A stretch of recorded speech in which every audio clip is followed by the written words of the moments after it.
माँ, आप बिजली को क्यों तंग कर रही हैं?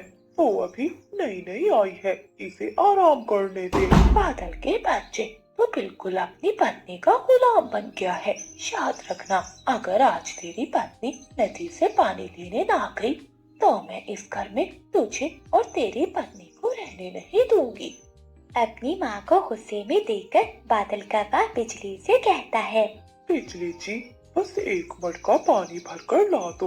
देखो, माँ बहुत गुस्से में है।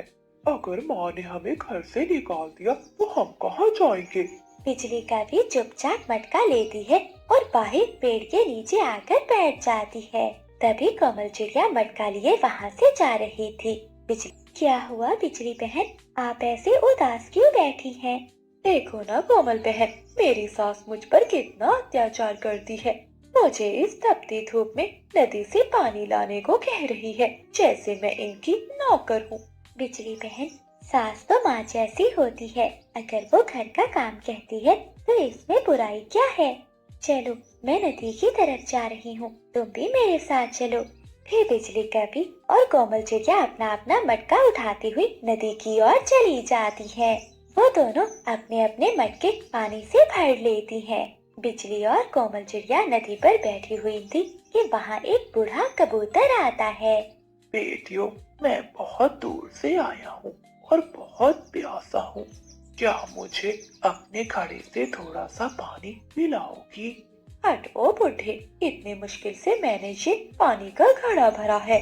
अगर तुम्हें पिला दिया तो फिर से भरना पड़ेगा। तो जा, खुद जाकर नदी से पानी पी ले। बाबा जी, आप मेरे घड़े से पानी पी लें। बूढ़ा कबूतर पानी पीता है और इसकी आंखें चमकने लगती हैं। बिजली कभी की बदतमीजी और कोमल चिड़िया की नेकी देखकर बूढ़ा कबूतर कभी को सबक सिखाने का फैसला करता है। वो बूढ़ा कबूतर कोई आम पक्षी नहीं था, बल्कि एक जादुई पक्षी था। वो चिड़िया के मटके को छूता है और मटका चमकने लगता है। बेटी, तुम्हें जो भी चाहिए होगा ये मटका तुम्हें देगा। ये तुम्हारी नेकी का सिला है। पापा जी, मुझे भी कोई जादू दे, कोई ऐसा जादू करे जिससे मेरी सास हमेशा के लिए चुप कर जाए और मैं उस घर पर राज करूं। वो अपने पंख से बिजली कभी के मटके को छूता है, तभी मटका चमकने लगता है। बहू रानी, तुमने मुझे पानी नहीं पिलाया, परंतु मैंने तुम्हारे इस पुराने मटके को जादुई मटका बना दिया है। इस मटके में जब तक तुम्हारी सास पानी पिएगी वो बहुत खुश रहेगी, परंतु अगर तुमने झूठ बोला तो ये मटका तुम्हें सजा देगा और मैं इस घर पर राज करूंगी। ऐसा कहते हुए बिजली कभी अपना मटका उठाती है और वहाँ से चली जाती है। घोंसले में आते ही बिजली कभी अपनी सास को पीने के लिए पानी देती है। माँ जी, ये ले नदी का ठंडा और ताज़ा पानी, पीकर बताएं कैसा है। बिजली कभी की सास जैसे ही वो पानी पीती है तो उसका सारा गुस्सा गायब हो जाता है और वो मुस्कुराने लगती है। अरे वाह, मेरी प्यारी बहू, तुम तो दुनिया की सबसे अच्छी बहू हो। जाओ, अब जाकर आराम करो। आज रात का भोजन मैं खुद ही बनाऊंगी और तुम्हारे पंखों की मालिश भी करूंगी। वाह बिजली, ये तुमने क्या किया? मेरी माँ पर क्या कोई जादू कर दिया? बिजली कभी ये देखकर बहुत खुश होती है, क्योंकि अब उसकी सास उसकी गुलाम बन चुकी थी। ऐसे ही 2-3 दिन गुजर जाते हैं। अब बिजली कभी के मन में और भी लालच आ जाता है। बादल जी, अब तुम्हारी माँ को यहाँ से निकालने का समय आ गया है। जब तक ये बुढ़िया घर से नहीं जाएगी तो हम इस घर पर राज कैसे करेंगे? जो मैंने देसी घी के लड्डू बनाए हैं वो छुपा दो, बाकी काम मेरा है। अपनी पत्नी की बात मानकर बादल काका अपनी माँ के बनाए हुए लड्डू छुपा देता है। शोर सुनकर सभी पक्षी भी वहाँ आ जाते हैं। क्या हुआ बिजली, तुम ऐसे शोर क्यों मचा रही हो? देखो ना चिड़िया बहन, कितनी मेहनत से मैंने वो लड्डू बनाए थे, परंतु माँ जी सारे खा गई।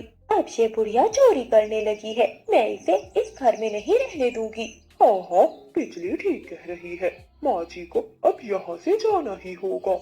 बिजली कभी जैसे ही झूठ बोलती है तो खुद ब खुद मटका हवा में उड़ने लगता है और बिजली कभी के सर के ऊपर आकर उल्टा हो जाता है और पानी बिजली कभी के ऊपर गिरने लगता है।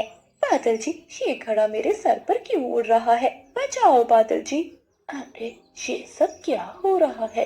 ये मटका ऐसा क्यों कर रहा है? चिड़िया बहन, इस मटके से कहो मुझे माफ कर दे। अगर पानी ऐसे ही गिरता रहा तो मैं मर जाऊंगी। लगता है बिजली बहन आपको अपनी गलती का एहसास हो गया है। मटके जी, बिजली को माफ कर दो, इसे अपनी गलती का अंदाजा हो गया है।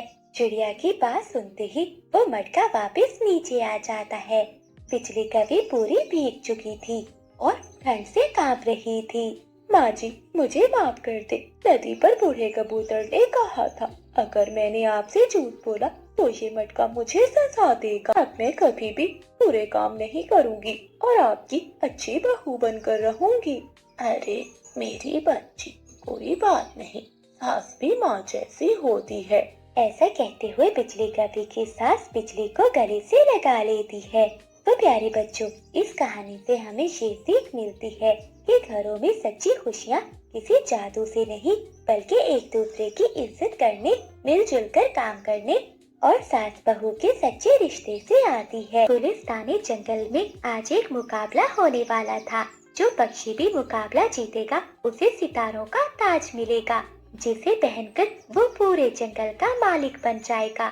सुनो सुनो पक्षियों, जो भी पहले काली पहाड़ी की चोटी से वो नीला फूल तोड़कर लाएगा वही इस ताज का हकदार होगा। बादल जी, ये ताज हमारा होना चाहिए। सोचो, हम पूरे जंगल पर राज करेंगे। कोमल चिड़िया तो छोटी सी है, वो हमारा मुकाबला कैसे करेगी? परंतु बिजली, वो पहाड़ी बहुत भयानक है। सुना है वहाँ काले साए रहते हैं। बादल, तुम चुप रहो। ये उल्लू बाबा तो ऐसे ही बातें कर रहा है ताकि हम इस मुकाबले से दूर रहें और वो चिड़िया नीला फूल लाकर इस जंगल पर राज करे। चिड़िया बहन, तोते यार, तुम दोनों में से किसी एक का जीतना जरूरी है। तुम्हें हर हाल में जीतना होगा। अगर ये कफे जीत गए तो हमारा इस जंगल में रहना मुश्किल हो जाएगा।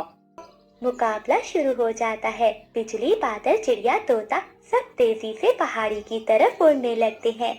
बिजली ने पहले ही रास्ते में एक जाल बिछाया था। कोमल चिड़िया और तोता तेजी से उड़ रहे थे कि अचानक उनके सामने जादुई बादल आ जाते हैं। ये काले बादल बिजली का पीका काला जादू था। ये अचानक इतना अंधेरा क्यों हो गया? मुझे कुछ भी नजर नहीं आ रहा। तोते भैया, मेरे पंख थक रहे हैं मगर हमें रुकना नहीं है। बहुत अंधेरा है, मुझे अंधेरे से डर लगता है, मैं वापस जा रहा हूँ। ऐसा कहते हुए चीकू तोता वहाँ से वापस चला जाता है। नहीं चीकू भैया, वापस लौट आइए, हमें मिलकर मुकाबला करना होगा। परंतु चीकू तोता वहाँ से चला जाता है। देखा देखा पति जी, वो तोता भाग गया। अब ये छोटी चिड़िया भी इस बादलों में भटकती फिरेगी और हम वो फूल लेकर रात होने से पहले लौट आएंगे। फिर बादल और बिजली वहाँ से उड़ जाते हैं। वो जैसे ही काली पहाड़ी पर पहुँचते हैं तो उनके सामने बड़े बड़े काले कौवे खड़े थे। बादल, तुमने हमेशा दूसरों का हक छीना है। आज तुम यहाँ से आगे नहीं जा सकते।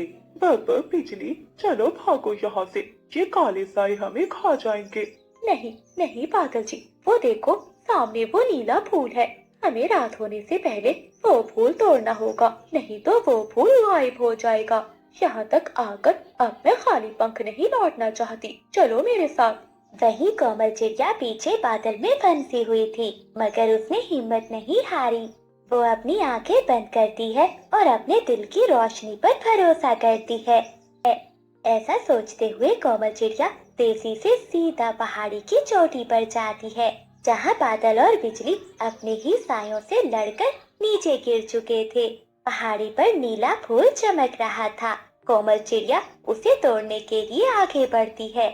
तभी बिजली कभी की रोने की आवाज सुनाई देती है। बचाओ, कोई मेरे पति को बचाओ, नहीं तो ये काले साए हमें मार देंगे। कोमल चिड़िया के पास यही आखिरी मौका था क्योंकि रात होने वाली थी। बिजली की आवाज सुनकर वो तुरंत वहाँ से उड़ जाती है क्योंकि उसने मुकाबला जीतने से ज्यादा अपने दोस्तों की जान बचाने को अहमियत दी। कोमल चिड़िया बिजली और बादल के पास आती है। चिड़िया में से एक सुनहरी रोशनी निकलती है। उस रोशनी से वो काले साए गायब हो जाते हैं। कोमल, तुमने हमें क्यों बचाया?